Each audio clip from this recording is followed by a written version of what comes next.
this fool over here. Oh my goodness. Oh, what's going on? This fool over here. I switched the camera for like 2 seconds, and there you go to the back of the room. Man, you know, I had to get my, my lips was ashy. Oh man, I see. Well, you know, keep your lip hygiene out and well. Yeah. All right, man. Let me pull this mic a little closer for everybody. What is going on? Welcome to Minor League Films. We are back with another episode of Open Field. I can hear my heart. There we go. Yeah, man. So first of all, Scotty, you've been a little sick. The show has been slacking strictly because of you. Your sickness. We've been behind, but you seem back in good health, man. How you doing? I am doing much better. I still have a little bit of a cough, but I mean, and asthma stuff ain't helping. But you know, I'm here. Nah, I feel you. Well, it's good to have you back in prime order, and I'm happy you do because we have a lot to talk about. I mean, we're probably like splitting between shows. I know we're gonna cover some stuff today, cover some stuff tomorrow, but we got a ways to go. But I'm good as well. I'm chilling, hanging out, happy to talk some shows. Today's gonna be mostly shows, but so our rundown today. We're gonna talk Interview with a Vampire. You actually put me on to that. I did. I put you on everything. Let's just sell what it is. Everything, good, bad, and ugly. Scotty does it. That is cap. Name one thing I didn't put you on. Oh, pretty much every other thing I watched. Guys, you see how he has no specifics. Yeah. So we're gonna talk Smile as well. That was a really good horror movie. I know we're a little bit behind on that one, but finally got to see it. I think it came out late last year, but one of my favorite horror movies I've seen in a while. So we're gonna talk that. I know you liked it too. You have Allison Borderland. Yeah, Mike. Don't jinx us. We are good so far. So we're gonna talk you're gonna talk Allison Borderland because I have not seen it. Introduce us to that. And like I alluded to last time, we're going to talk Orphan First Kill, which was absolutely crazy, absolutely insane. I know you say, but hey, I'm going to tell y'all what happened. You can judge for yourself. So don't forget, like, comment, subscribe. We are pretty much Minor League Films everywhere, or we're going to be MLF Films 1. And that will be under Scotty. Going to find that. And we're available on all the social media here on the left of the screen.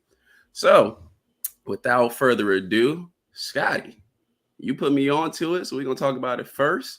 Interview with a Vampire, or was it Interview with the Vampire? It is Interview with a Vampire. You sure it's A? I'm sure. Well, I got the poster right here. What do you mean A? It's Interview with a Vampire.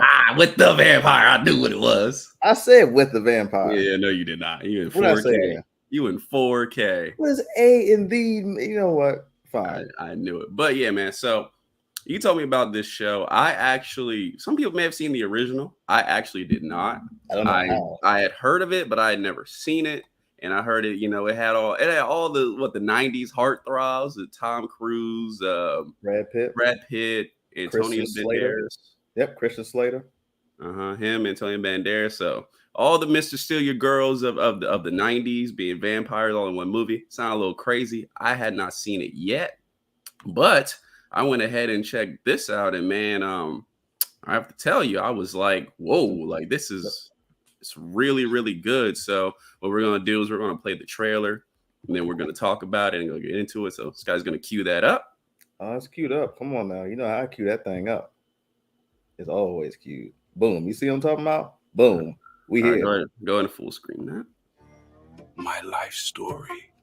So, how long have you been dead? The year was 1910. My business was desire. Let me introduce you to Mr. Lestat de Leoncourt. I know who you are, sir. We're destined to be very good friends. I'm assuming you only met at night. It's New Orleans. Days are for sleeping off the previous evening's damage. That's your thing, then? You like to watch? I've been watching you for some time now. I can swap this life of shame. Swap it out for a dog gift. Let the tale seduce you. Just as I was seduced. There was a boy He was my murderer, my mentor, my lover, and my maker. A very strange enchanted boy. It was as if I could finally receive the secrets of existence. Your eyes, like a church window. I was not yet ready to hunt, but desperate to feed. It's best to let the food come to you. You're not welcome in this home. This is how it has to be. I don't want to kill people. You're a vampire. I could not save myself, but I could save her. She'll be what? A daughter. We're a family. She is poisoning you against me. You two have each other. Who am I supposed to love? This is not a life! You took my life!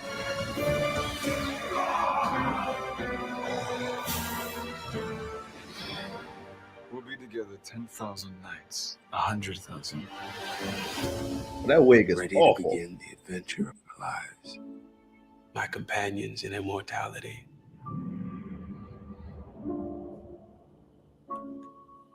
Ooh, so there we go, man. Definitely a good trailer. Gives you a lot of what kind of happens without giving away too much, which is cool because it shows a lot. So I'm gonna start, man. So this show it's one of those, it's kind of like a period piece, I guess. So basically this guy, you've seen him, he was from Game of Thrones. What's his name, Scotty? Graythorn. He was one of the Unsullied. He was a leader of the Unsullied. I know that. Yeah, no, I'm talking about in real life. Oh, Jacob Anderson? Yeah, Jacob Anderson. That's it. So so I said he was in Game of Thrones, and he comes in here and is kind of our driver. There he is right there. And man, like, I'm just gonna come straight out. Like, I did not know this dude could act like this. Yeah. Like, I had only seen him in Game of Thrones where he is kind of pretty much a plain, he's like a warrior. So, and basically people who are just trained to kill, and that's their only purpose. So you don't get a lot from him in the show. More of the surrounding factors kind of are what make his character. But in here, like, man, you get a lot. I mean, you get him playing a smooth, like he's like a pimp. So you get him playing like the smooth character. He's dealing with women. He's dealing with kind of the politics. You get the drama of his family. And then he deals with this, situation of this dude who is kind of stalking him and turns out to be a vampire. So you deal with a lot of factors. You really get to see the range of his acting. So, I mean, just start show. Like, he is awesome in this, man. And he is somebody I follow who I did not know his acting chops. And now if I see him in anything, I'm like, I want to see it. I just want to see what he's going to bring to the table because he is that good in the show. But basically, so the show take place in, I guess it's what, 1900s, early New Orleans? I think it starts off in the 1800s, and then by the time it gets to the end, it's in the 1900s. Okay, so late 1800s New Orleans, and Jacob Anderson's character Louis, his family has been in that area for a while and has built up wealth. So I think they started with plantations, and then he's kind of built that into his business, where he has to deal with his race and trying to get above those, glass ceilings. But he's running a successful business and kind of like running it for his family. So it's him basically in that environment, and you get all the old timey, like the prostitution, the violence, the people who are just in it for money. It's a lot of factors. So you got that going on along with his family drama, which was really brought well into this to be like, man, this dude is dealing with a lot, right? He has the pressure of his mom. He has his brother who is in some way special needs. Did they really say what was wrong with his brother specifically? They do, but it's almost like it doesn't matter. They're just trying to add that into the factor of he is downtrodden. Nothing ever goes right, really. Yeah. So yeah, he's dealing with his brother and kind of taking care of him. His father's not around, and then he has his sister who is in the process of getting married. So he's kind of the man of the house and really has the burden of, carrying his family financially. So it starts with him, and he's the one who you see him well into the future telling this story to this guy who's a writer. and he's just kind of giving him the story of like his life as a vampire, which is even controversial at the time he's telling him, because if he releases this story, other vampires around the world will be coming after him because he's kind of bringing what they do to light. Yep. So he tells the story of how he's basically got turned, and he has this dude back in the 1900s or late 1800s that comes out named Lestat, and he's kind of a new player in the area. He's never seen him before, and he's well connected, and he's like, who is this guy? And he starts to kind of notice that this dude is kind of in a way stalking him, but he has some kind of draw and attraction to him that he can't quite understand. So Scott, can you pull up Lestat for me? Oh, yeah. There you go. Yeah, they do a really good job as far as mirroring the characters from the way they're supposed to be in the novel as compared to the movie that came out in like 1995 or 6 with Brad Pitt. Yeah. That movie was a little bit goofy. It was loosely based on the novel. This one is like full force. We're going with what even stuff they couldn't do in the novel, like the sexuality of the vampires being basically every vampire being bisexual. They could not do that because the novel originally came out in 1976. So the author was very concerned about she couldn't really play around with the sexuality of the vampires as much as she wanted to. But like Lestat, full force goes in, hey, I'm attracted to you, and you. He's cleaning it up. Like he's ready. And Sam Reed plays him. Sam Reed is also a really, really good actor. He was in quite a few things. I guess the thing that you guys would know, or hopefully you guys would know, is the Hatfields and McCoys. Remember that movie? That show? Yeah. I actually never saw it, but I remember when it came out. Yeah. Isn't Shia LaBeouf in that movie? This was a show. Okay. Oh, so it was a show. Okay. This was a show. It's like a 4 or 5 part show, hour a piece. Okay. Cool. Yeah, but no, he's great. Yeah, like I said, he comes in and he's cleated it up, and everybody's like, "Who's this new dude in town? Like, he's got money, but he's got mystery. Nobody really knows who he is." And you get him going after Louis, who's our main guy, and he's just kind of in a way stalking him, and Louis starts to become interested because he's like, "Who is this guy? Like, what is he? Really, Scotty?" Put that off. Low price, man. Anyway. So so he's coming after him, and eventually like the attraction of Louis to Lestat becomes like well too much to where he's in his head. Like everything he is doing, Lestat is starting to affect him. He's able to talk to him almost in his mind. It can't really escape him. He doesn't understand why. And later on in the show, he's like, he starts to really, Lestat's like, I've chosen you. I'm coming after you. And of course, I'm a vampire. So he chooses Louis to kind of be his companion and turn him. And the show kind of goes from there. It's like he's starting to become, a vampire, and kind of he has to deal with a lot of things. He's changing. Now he can't, go out in the sun. He can't quite run his business. He can't really see his parents, and he's isolated just with this guy. But it's also, they have a good relationship. So a lot of factors in. So I will ask you, Scotty, I know you caught up recently. As soon as you tell me, I went to watch it, and then I started watching going. But first opinions for you. I know you're almost done with the show. Like, how are you feeling about it?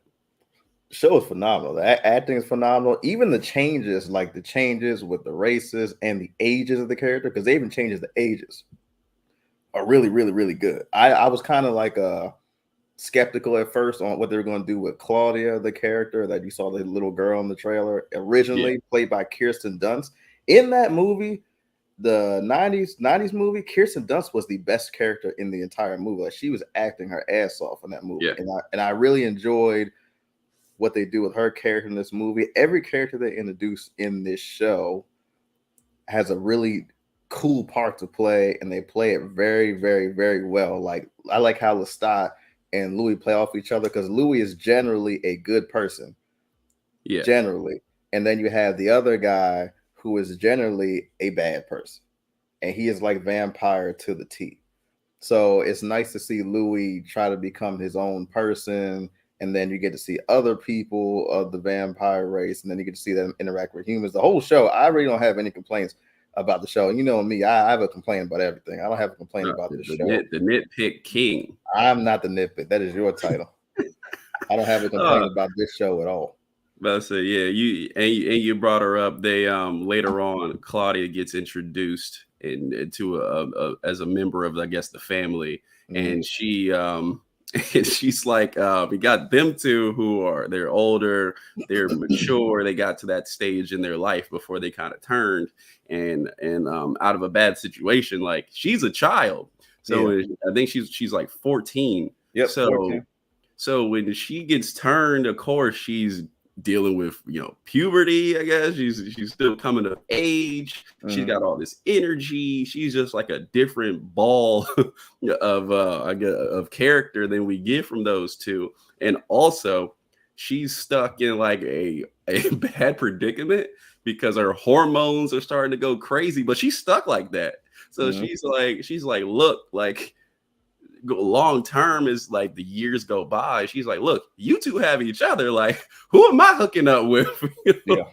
Like, I'm stuck in this child body, but I'm like an adult. I can't, go after adults because they're gonna be like, how old are you? Like, stuff like that. But honestly, the growth of her character from when she comes in, and I don't know how old the actress is, but she plays this like very well, because the growth of her character from, you see her really as a child to in that same body, but later on you see her as an adult and maybe like the smartest person in the room. Yeah, she's 19.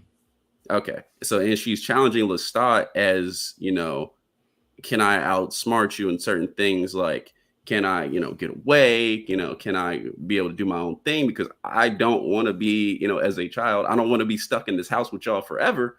Because like I said, you guys have each other and I'm trying to explore the world. So it's a lot of factors that go in, but man, this is an awesome show. I mean, you get it all. You get drama, like I said, you get political things going on, you get control, you get these guys who have this. What happens is the town kind of, as the years go by, the town kind of gets this allure of like who these people are. They don't really come out. They're very wealthy. They live in a very nice place, and nobody really knows anything about them. And that adds to the attraction of this group, but it also makes they're marked. So everybody knows who they are. They really got to watch their steps going out, because the town, even though there's no one, because they're vampires, no one can really challenge them and kill them. But as the town grows and gets aware of it, the town coming together would be a problem. So it's a lot of things I liked about it, and obviously just the acting is supreme. I know we don't want to give away too much, but I would just say, man, go check it out, go watch it. I just started bodying episode after episode, and that's how I got finished so fast. But anything else, Scotty, you got on Interview with the Vampire? Nah, man, that like, yeah, go watch that. Like, especially if you're a 90s kid like us and you saw the original movie. And let's say you somehow, some way liked that movie. I don't know how you did, but let's say you did. That means you're probably going to love the show. But I thought that movie, compared to novel, I had to read that novel when I saw the movie. I thought it was okay for what it was, even though you had Brad Pitt being Brad Pitt in the movie, kind of ruined it for me. This show just wipes that movie out. Like, this show, like, it pretty much, as far as TV right now and shows to watch, it's probably like, I think is maybe one of the best shows on TV. Yeah, definitely fast. And on AMC, where I haven't seen, it's not like FX drops heat. AMC, I have not seen a lot of shows on there, but maybe I'll check them out, because this is obviously a well done show. But yeah, man, that's Interview with a Vampire, with the Vampire. Go to check it out. It's only 7 episodes, so it's not, like Netflix where they pile 13 episodes of an hour. It's actually, you get a couple episodes, you're really in the meat into it, and you finish it pretty fast. So definitely go check that out. I rate it high. I mean, for me, it's right now, if we put a rating, I know we used to put ratings on movies, but it would be a home run show. Yeah. For me. Same for you? Yeah. Okay. If I can go higher, I'd go higher. Yeah, no, it's incredible. Okay, man. So it's Interview Vampire. Now we're gonna jump into this horror movie that came out. Smile kind of caught me by surprise. I I didn't expect it to be as good. I heard it was good, and there's a poster right there, but I didn't expect it to be as good as it was, because it's like, Scotty, I feel like, man, we share a little bit of a curse, right? And this is the thing, and this is something we will get into tomorrow with a with a certain movie, where when you start to watch as much stuff as we watch and kind of like really kind of start to really know films and really know patterns and what am I thinking of? Tropes. There we go. Sorry, my eye was itchy. And get to know tropes. It gets really easy to spot. So movies that people normally enjoy and they're like, wow, that was perfect and that was amazing. Maybe for me or you or some other people, it's like, I see the flaws in it, or that was a little cliche, or I've seen this before and I knew where that was going, and all of that stuff. So those kind of weigh in. So when we come across, especially because we watch a lot of horror movies, when you come across a really good horror movie, man, it just makes it that much more enjoyable, because it's like you didn't have to use that. You didn't have to use the traditional tropes. You didn't have to use the traditional jump scares. Like you went with something new, and it really worked for us. And that's what Smile kind of does. So we're going to go ahead and play the trailer for Smile, and then we'll jump into it. I know it's a little bit older, but we definitely want to talk about it.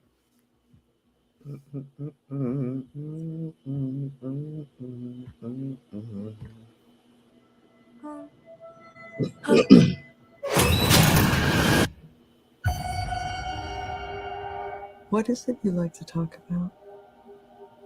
Hi, patient. Hi. I know you're nervous. I just want to have a chat. I'm seeing something no one else can see except for me. It's smiling at me. Oh my God!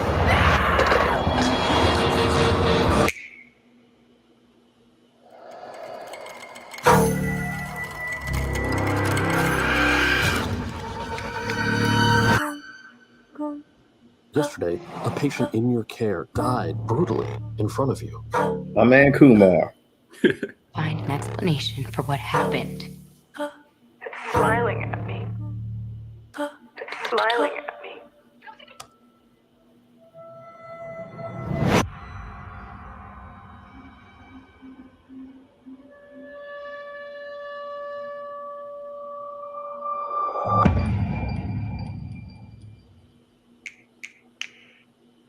You're going to die! You're going to die! You're going to die! You're going to I found 20 cases involving 19 victims with a direct line linking them all together. You said only 19. Why is it that everybody else who's seen it is dead and you're alive? I've seen it too. You? Get away from me! How long between each victim's death? None of them survived longer than a week. Rose! Today's my 4th day. I am not gonna keep running. I have to face it. How does it make you feel?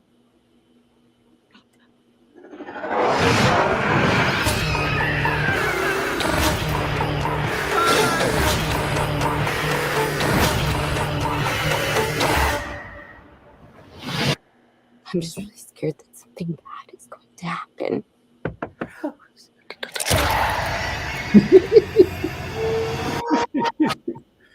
Oh man, that part had me laughing. Before man. we get into this, hold on. Before we get into this, shout out to the dentist. Everybody in that movie had beautiful teeth. Oh, Come yeah, on, man. They had to get those smiles nice. We're gonna have people have those people smiling that much. Oh, here we go. We had somebody shout out. Interview with the Vampire was a classic. Yeah, man, we had just talked about that. I'm gonna watch the actual original after this, and then on our next show, I'll give you my thoughts on that. But I have not seen the original, so you need to spoil it for me. Today. I'm gonna go see it. You see it today. Yeah, I appreciate you, Iron Dad.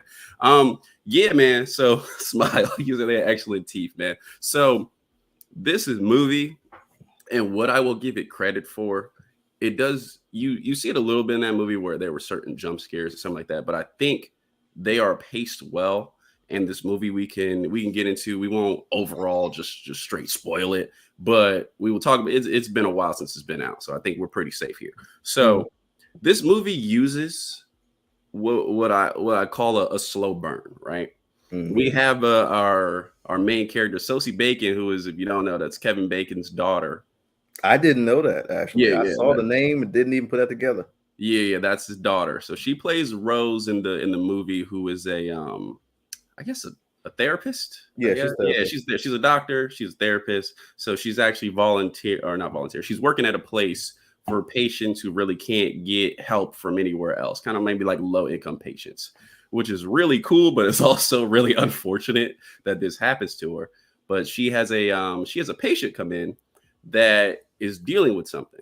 And what she's dealing with is she can see something no one can see. And it's kind of, you can tell when this patient walks in, and you saw it in the trailer, she looks exhausted. She looks tired. She looks like she's really going through it.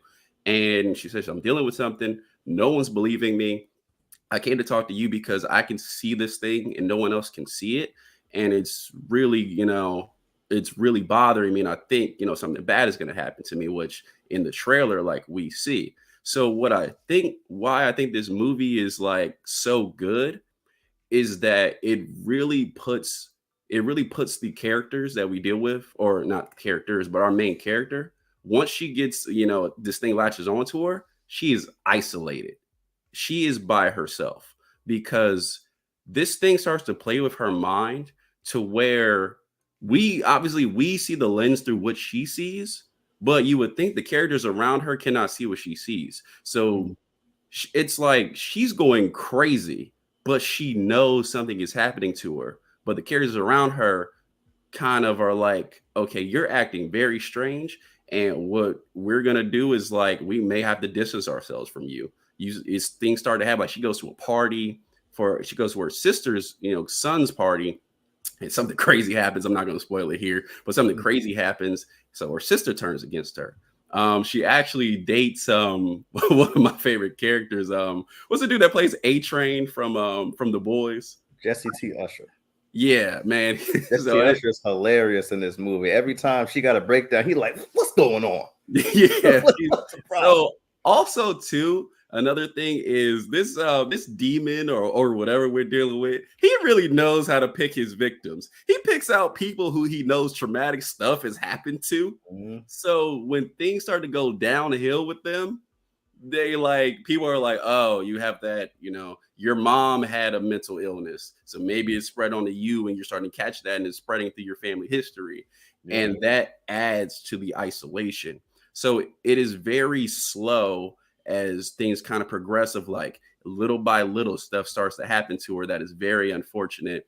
But little by little, she becomes more and more isolated, which, if you think about it and if you put yourself in the situation, it is very scary because something's happening and no one is buying what you're saying. You are now by yourself, which she has to be by herself. And it's the worst when she's by herself. As soon as she's by herself, this demon's like, oh yeah, I'm about to mess with you. I'm really about to mess you up. So that is what I really enjoyed in this movie, was that very slow burn of her going crazy. And in a lot of horror movies, it's a quick turnaround for things just to be like, everything's fine, or this is just starting, to like DEFCON 8. And it happens very fast. In this movie, the pacing is great because you see it and you see it and you see the people turn on her. And it's like, oh man, like, I do not envy the situation you were in. So Scotty, I'm going to ask, what was your initial thoughts and imprints with this movie?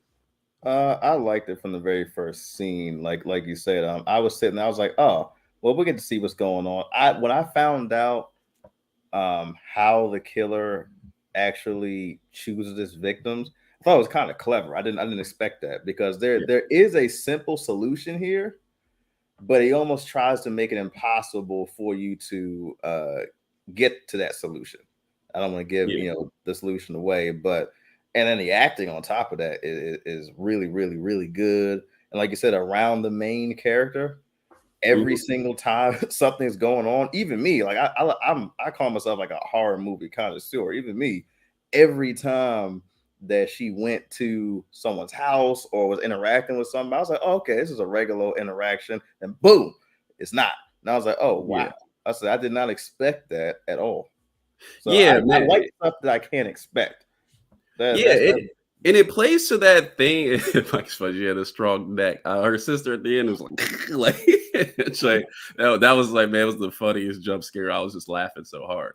But so it does this thing, right, where the demon is in her head, and the demon is messing with her. I don't want to say he or she, but it's a demon. But it's messing with her throughout time to where stuff started to happen, Scotty, and I didn't know if it was real or not. Yep. Like, I didn't know if in the movie world it actually happened or it was all in her head, because things happened and I was like, man, that's not really happening. Next scene, oh shit, that really happened. Like, it was a big point in the middle of this movie where I was like, man, that's in her head. That's a little ridiculous. I don't think that happened. And then I found out it really happened, and I'm like, oh, so it has you guessing on what is real and what is not real. So I'm going crazy trying to figure out like what's going on in this movie. But you put yourself in her shoes, and it's wild, man. It's like she's isolated and now by herself. You saw it a little bit in the trailer. She's trying to kind of figure out what's going on with her, and like how can she some way get herself out of this predicament, just totally trying to figure it out on his own. And she gets a little help from our guy here. His name's Kyle Joel. I pull him up. He plays Joel. So so she's engaged to A-Train. I'm just gonna call this dude A-Train. He's engaged to A-Train in the movie, but this guy, he's a cop, and he's like her ex-boyfriend. I guess they dated a while, and things just didn't work out because she was a little bit closed off.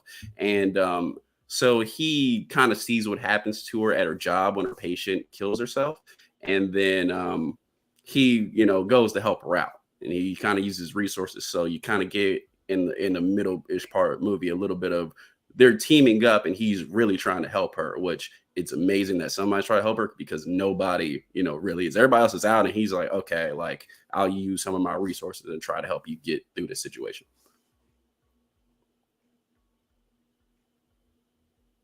Oh, okay. Oh, did you pause? Oh, no. Yeah, Pause a second. I thought your internet's messing. I said, oh no, here we go. No, I was waiting for you to say so. No. Nah. Yeah, I thought he was okay. I wish I would have known I guess more about their past. Because when I remember, they didn't give you too much. It just kind of was like he was the awkward, hey, we used to date. Every time I see you, I'm gonna cringe in the corner and might say one word. But he was towards the end, I guess he got to be a cooler character and started to believe her. Because I always kind of find myself getting annoyed in horror movies when the person that's supposed to be closest to the person affected is like, yeah, I see all these chairs flying around and I see all this stuff happening, but nah, it's an explanation for this. So I liked how he started to believe certain things she was saying as a human character. He was more human than a lot of horror movie characters that I get to see.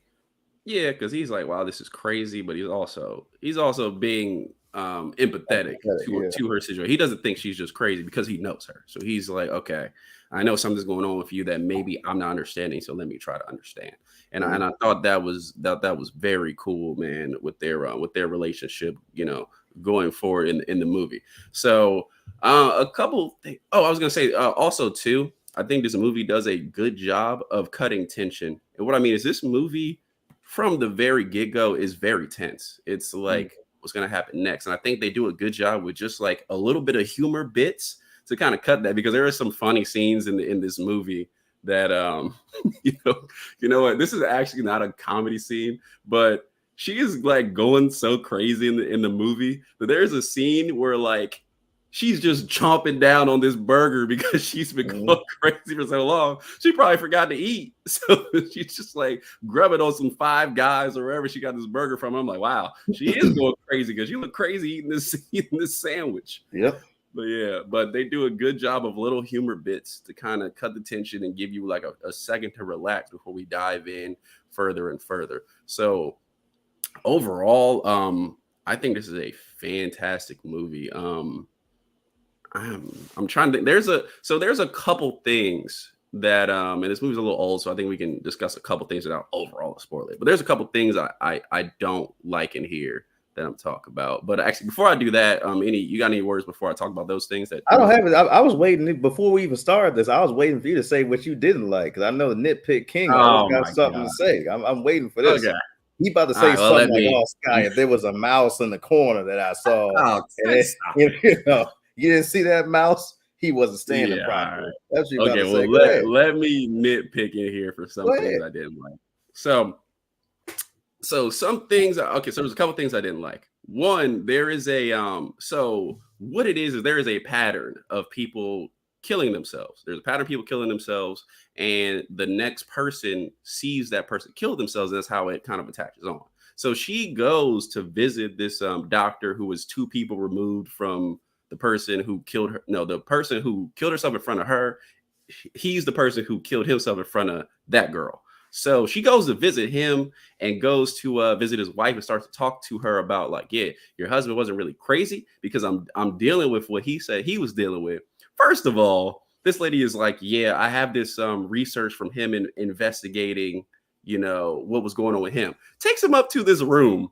Bro, this is a house of horrors of like pictures of demonic stuff just up in this lady's like, I get her, maybe her attic or what, like a room in her house. Yeah, it's like his office. Yeah. Yeah, and I'm like, you're gonna leave that up? First of all, you're gonna just leave these demented pictures up? That's a little crazy. I think I know where you're going. I guess I'm gonna have to agree. Yeah, it's just a little crazy for her to leave. Like her husband killed herself to leave these demonic pictures up that he drew, and you walk in and see that and be like, this will scare the shit out of somebody. And then she goes to explain like, hey, your husband wasn't really crazy. Like, I feel like something you would want to hear if somebody like who was in your life just kind of like took themselves out. And she goes to explain him like no, like he's actually, on to something. And the way the wife reacts is just like, wait, what? Like, I just feel like that would be something you will either want to hear her out, or you would want to at least maybe not go crazy on her and somehow try to get what she was saying, because it'll help you find peace. Yeah, I forgot about that part now that you mentioned it, because then she kicked her out, and I was like, wait a minute, you want to hear more about what your husband was going through? It might ease your pain. She's like, nah, get out. I was like, what? I remember saying, I was like, why would she do that? Yeah, her reaction to that is just a little bit crazy, and it just doesn't like. I get it. It's trying to make our character seem more isolated, but it seems very inorganic for somebody to react like that. So that's the problem I had with that. Just another thing I thought was Here he goes. Another thing I thought was cool, and then they changed later is I think the demon. So the demon, you've seen it in the trailer. It'll take shape of some. It was very like It Follows. If anybody's seen It Follows, it takes the shape of sometimes people so that you don't particularly notice that it's the demon at first. You just think like, oh, like my friend's coming over or whatever. And later on in the movie, we actually like see the demon, and they kind of use like a CG like way to animate it to make it this big, like kind of goofy looking thing. And it kind of takes me out the movie a little bit. I don't like that, because I think it is very scary to see somebody and they are acting, kind of possessed, or they're not themselves, or there's that is a very scary thing to deal with. And they kind of threw that out to throw this CG creature in here. And it's like, this CG creature isn't scary at all. It's much more scary to kind of see people acting in strange ways. I don't know how you felt about that, but I just thought that wasn't necessary. I didn't think. I guess it was unnecessary, because it was only like 5 seconds. I figured they were going to show him, but yeah, they didn't have to show him because he didn't do anything. He just kind of was like, "Oh, it's me. I'm going to show myself to you and you only. It's just me. Boom. I'm smiling." He didn't have to do that, but yeah. So I guess it would have been scary if they didn't show him at all. Yeah, I just didn't think they needed it, and it at one point took the image of her mom who dealt with mental illness, and I thought if they would have just kept that kind of going with him just holding the look of her mom, I thought it would have been a more thing just to execute through the end of the movie with that, versus it becoming some big CG creature. What kind of takes you out, because you're like, this isn't really scaring me. It's not really scary. It just kind of looks goofy. But that's just my opinion. And just one last thing that I didn't like about it was just like there was this huge pattern that we talked about of like people killing themselves in the next person, and then they kill themselves for the next person. And it's like the cops are just like none of them are finding this pattern until she brings it up. And this has been going on for who knows how long. And it's like there's a clear pattern here that it seems like somebody should be investigating, and like no one is. And then there's also another scene where like she is trying to go to her sister and really explain what is going on with her. And just the way they do that whole interaction of like, instead of like sitting her sister down and being like, this is what's happening, and I have all this research that I just researched to back it and can show you, the way she presents it is ridiculous. And I'm like that just doesn't seem like the way that would happen. Like she pulls out like a picture of somebody all mangled instead of like telling her like, hey, you need to sit down and listen to me, and I'm going to explain this in a way because I do have your attention for the second. I just don't think that was well executed and kind of goofy. So, but that's really it, man. I mean, they're nitpick. I mean, I don't know if they're nitpicks, but they're not things that really take you out the movie. They happen pretty fast, and just like you take those things out, I think is a perfect movie. And I think this movie is fantastic. So, where do you fall on it if you were to rate it? Oh, I'll give it a home run. It kept me engaged the whole movie, and even though horror movies is my favorite genre, there's not a single horror movie that's kept me fully engaged the whole year of 2022 except for Barbarian. And I wouldn't even put that as a home run. I put that a little bit less than that. Ooh, that's tough. I really like Barbarian. It's I liked it, but when I watched it again, there's some things in there that I had to nitpick. That I was like, ugh. Oh, there's definitely some nitpicks in there. But because I was able to see that in theater, so that was probably my second favorite theater experience because I didn't know what to expect. Probably behind Top Gun for last year. Yeah, man, I think it's a home run movie, even saying the things that I just said, and then without totally like spoiling everything. I think it's a home run movie. I think it's great, and we just do not get a lot of good horror. And it was funny too when I saw the trailer for this. It actually, Scotty, I don't know if you'll remember it, but it reminded me of a movie called Mirrors. And if you're into horror movies, you may remember. So Mirrors was I think it's either late 90s or early 2000s film. Basically kind of playing that same thing where instead of like a demon like that's walking around and has presence, what happens is in reflective surfaces, if the demon comes after you, that's how they get you. When you see yourself in a reflective surface, the person looking back at you, which would just be your reflection, is instead the monster or the demon that's chasing you. And they can cause you to kill yourself or take control of your body if you see yourself in a reflective purpose. So kind of like, I was like, is this a remake of that? Because it kind of reminds me of that a little bit, but no, a far much better movie. So definitely probably one of the best horror movies I've seen recently. I'll put that and Barbarian up there, but those two are great. But yeah, it would be a home run movie for me. Okay. Yeah, so that's where I fall on that. You got any more words on Smile? No, I think it was great. That's it. Yeah. Okay, so we are going to, and this will be you will be telling us about Allison Borderland, which I haven't seen. So the floor. I'll make this one a little bit faster. I don't know if a lot of people have seen this one, but I think it's a great show. I know a lot of people like Squid Game, and wow, there's not too many shows like Squid Game out there. But it's kind of like your quote unquote battle royale show, kind of. So I'll share the trailer first.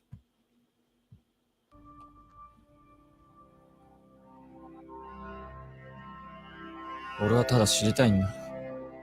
このイカれたゲームが何なのか。あんた、この世界に来た時のことを覚えてる？本当に誰も覚えてないんですけど。あれは。走れ！走れ！一度ボーダーラインを越えたら戻られない。ゲームに参加するしかない。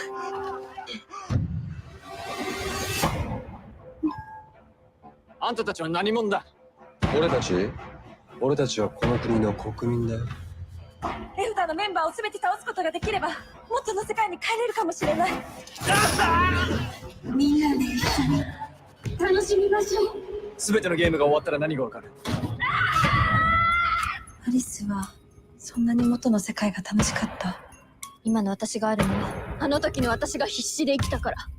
私は大切な人たちとこの国を出ていきたい。死に向かって突き進む命がある。この命に価値があるのかないのか。絶対帰ったる。ここには希望なんてないのかも。分かったよ。やってやるよ。早くしないとみんなも危ないよ。みんな正常な精神状態が保てなくなってる。そんなに答えが重要？私には命の価値もその意義もわからない。こんなに長いんや。死ぬのを待つ時間って。来るぞ。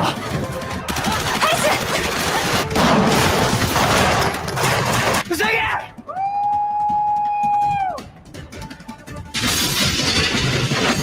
ようこそ最後のゲーム会場へ。Listen.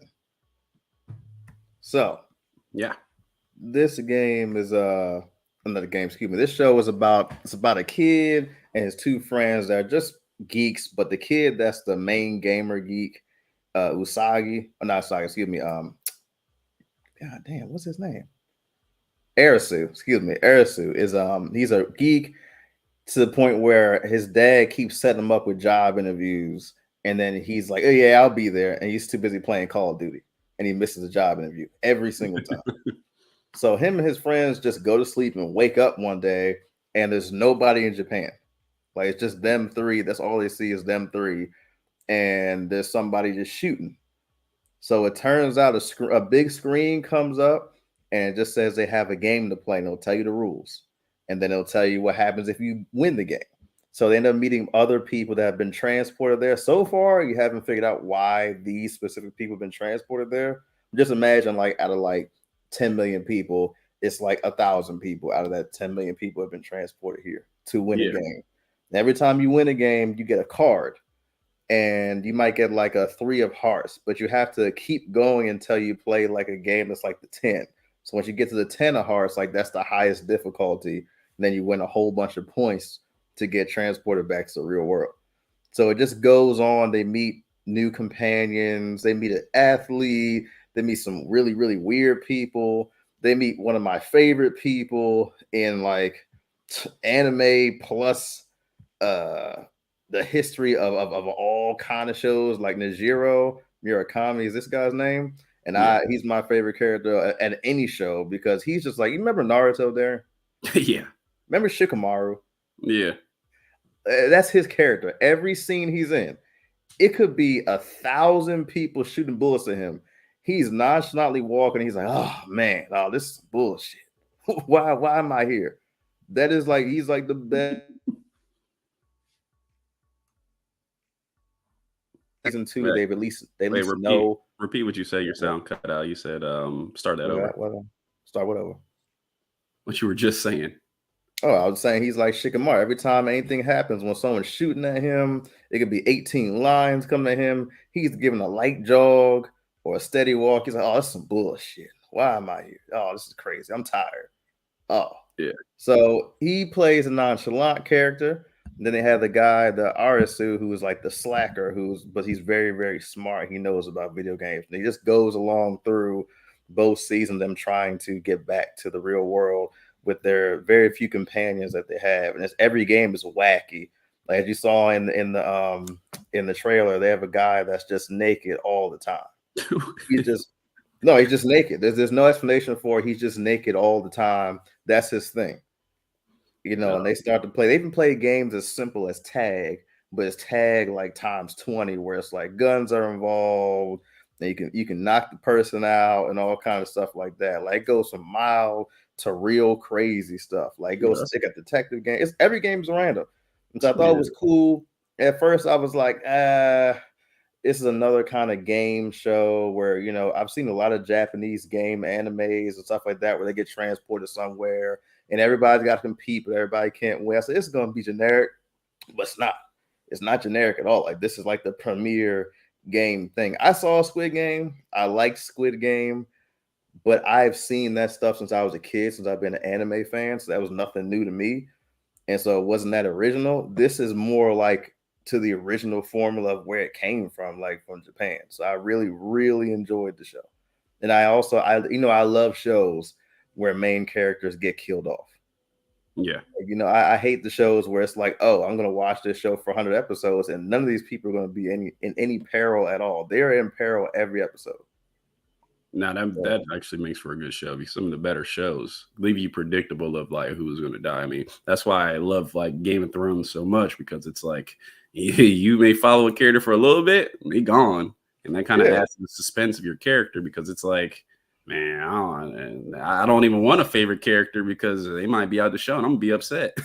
When I remember Game of Thrones, and I watched who's the first guy? Who's Ned Stark? Who was he played by? The King? I have no idea who he's. It's not Sam Neill. I forgot who it is.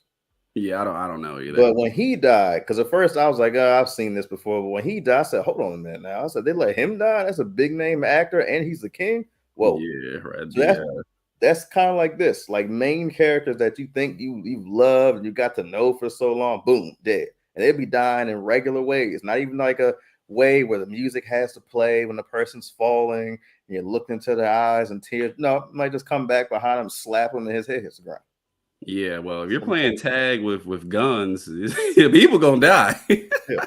It's a rough show, but I just want to talk about that just for a little bit, not too long. But yeah, y'all got to watch that.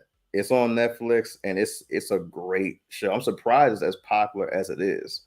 The first season was off the chain, and now this one is like probably twice as good as the first season. So I don't know how they even did that, because the first season had me hooked after episode 2. Yeah, getting better with time, man. And like Mike said, he said, saw the preview for that might be lit, so definitely might go check that out. Yeah, me interested. I'm probably gonna check it out if I get some time. I know we got a lot of stuff to watch, but no, it sounds incredible. So wrapping that up, the last thing we want to cover, and I'll make this quick. I'll say I don't want to keep this too long, but like I told Scotty the other day, this movie was crazy. There it is, Orphan First Kill. Came out last year when I think it was a little bit before we actually started recording. We were talking about recording and going ahead and getting our podcast up and running. I remember this coming out. I'm like, oh man, I'm mad we missed this, because this would have been a good talk. But because I seen the original. But Scotty, I had no idea that we were gonna get what actually happened in this movie. So I can't believe I watched this show and this movie. So I'm gonna give you a first crack at the back. I'm gonna give you a couple minutes to explain. I guess you feel like why we shouldn't watch this movie. Oh, now before we see the trailer, you want to say it now? Yeah, go ahead, play the trailer. Go ahead, play the trailer. Okay, I'm gonna give you the first crack. Okay.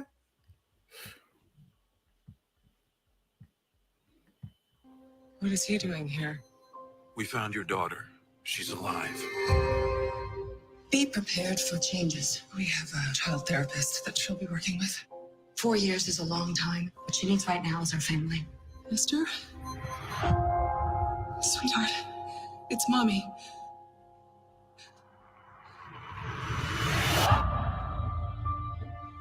Welcome home, Esther. We left it just as it was. It's lovely to be back. I miss my family very much. Our goal here is helping Esther acclimate back into life within the family unit. Sorry. I think something's going on with Esther. Is there anything you want to tell me about your time away? How's that possible? 4 years ago, she was still drawing stick figures. Esther's behavior has been so erratic. Hello, Mommy. Thank you, Mommy. I know, Mommy. I did notice some inconsistencies. What are you getting at? To me, it felt like a performance.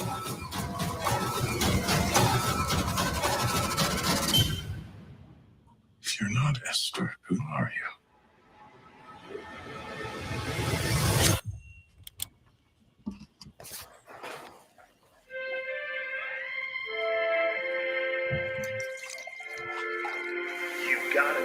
Mommy, I made it for you. Take her and let your poor heart break a little. That's the story. The story. The story. The The mother protects her family.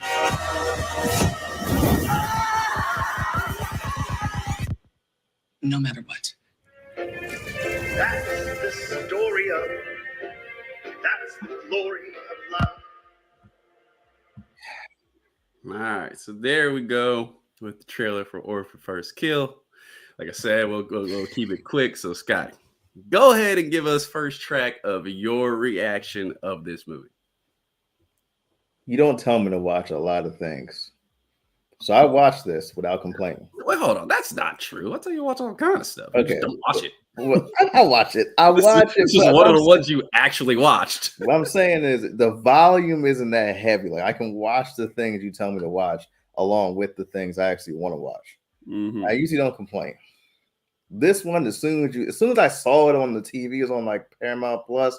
I was like, I know that this is going to be awful because that girl is like 45 years old now. How are they going to CGI her to be 9 or 10 or was she like 30? No, yeah, she was 10 in this movie. She don't look 10. No, she was 10. I just watched. I'm fresh. I'm fresh in here. I'm fresh. That's the first problem I had. She don't look 10. I don't care how short you try to make her look in this movie.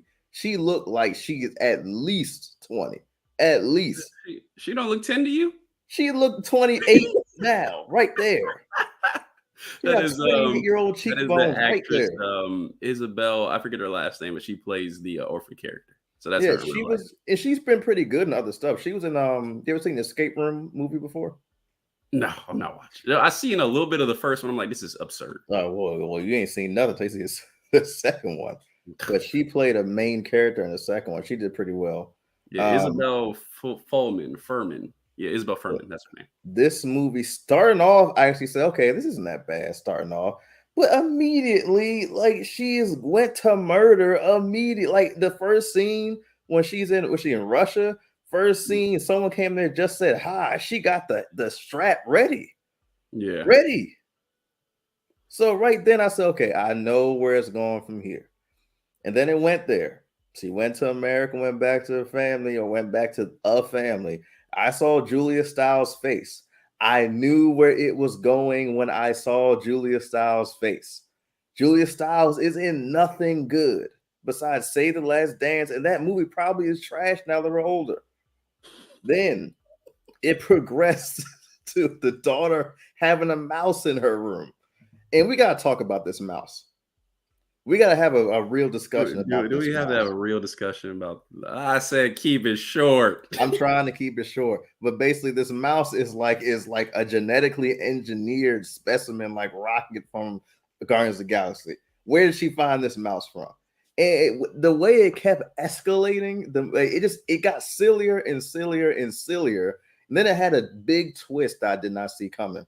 I like the twist. Exactly. I knew you didn't do it. I'm gonna stop you right there. No, I didn't see the twist because I knew it. I knew you didn't know where this was coming. Y'all see that, people, in 4K. Everything he said was a lie. He said, as soon as I saw Julia Stiles' face, I knew where this was coming. So let me wrap this so we can get out of here in a short span because I knew he was going to do this.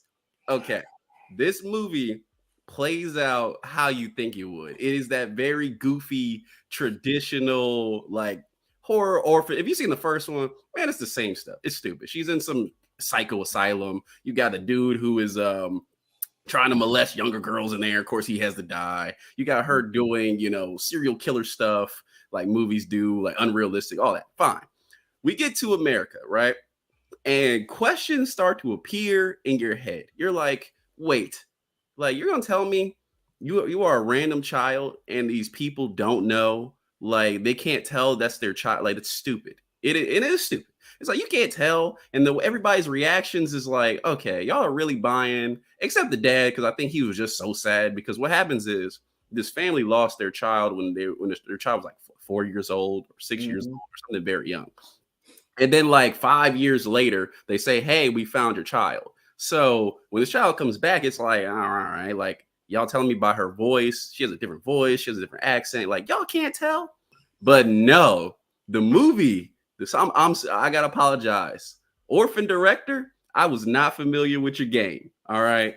This movie flips on his head in the middle, and all those questions is answered because the family knows, or not the dad, but the mom and the brother know that is not the daughter. They know it.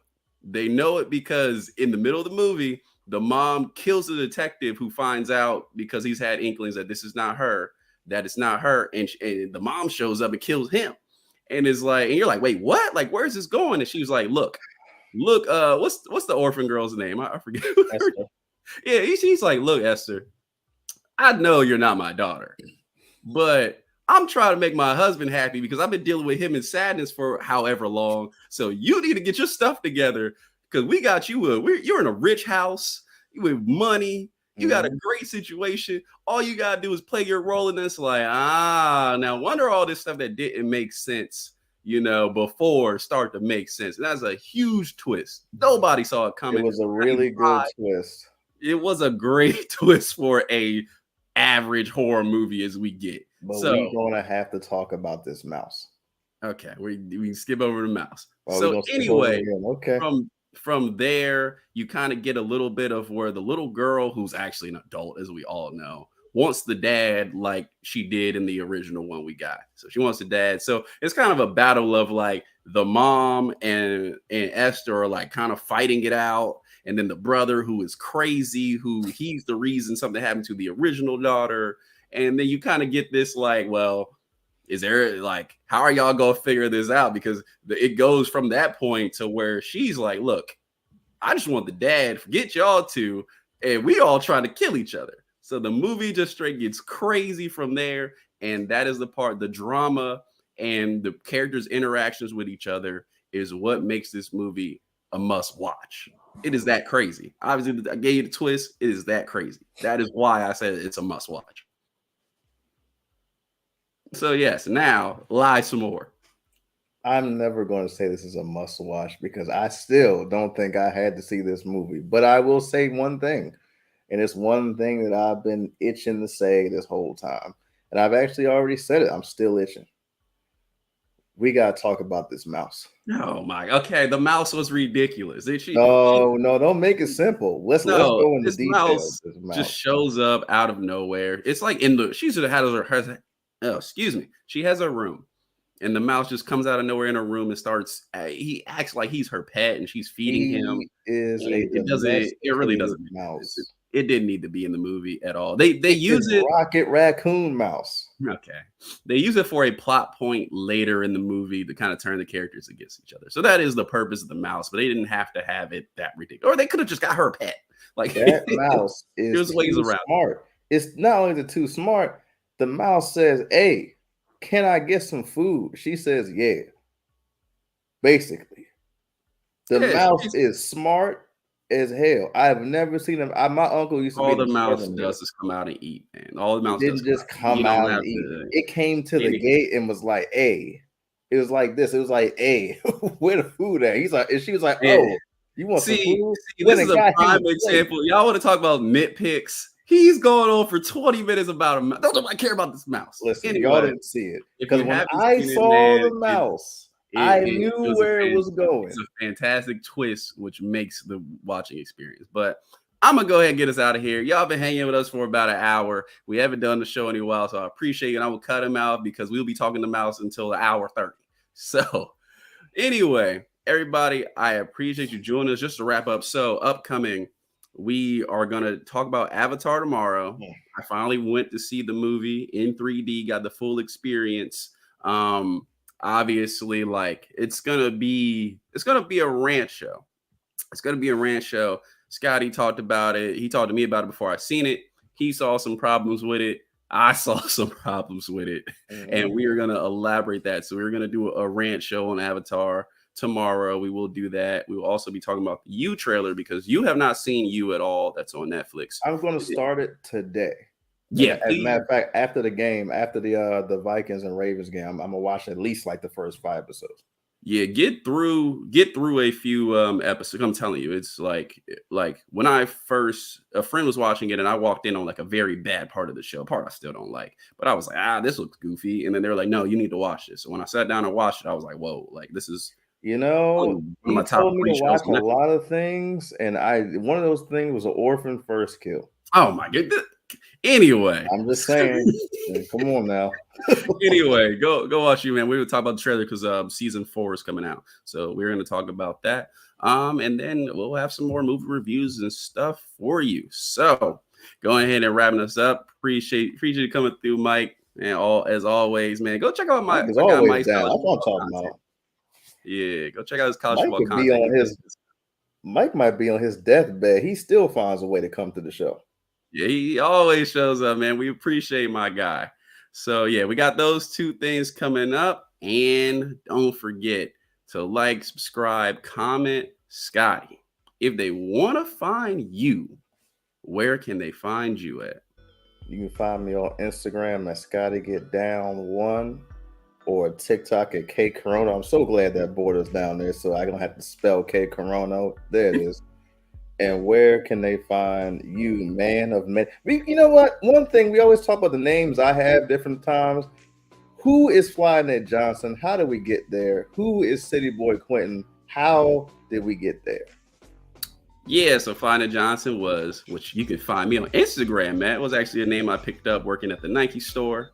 So way back then, City Boy Quentin was I think a nickname I made up for like, I don't know how long ago, like 10, 15 years ago, just being funny.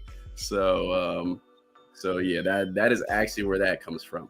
So you can find me, Flyknit Johnson on IG, City Boy Quentin on Twitter. But people, let me not be selfish.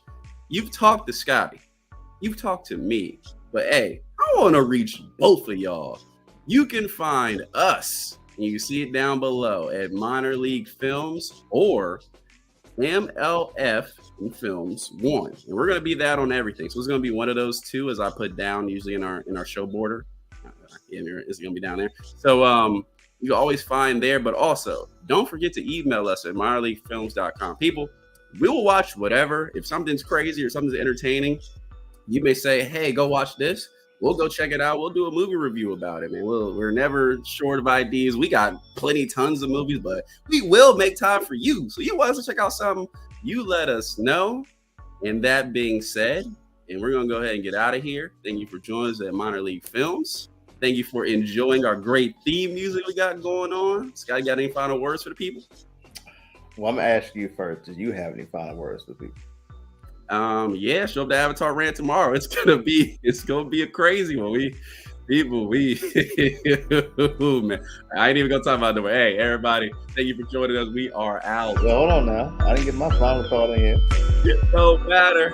You gotta talk about this mouse. I'm out of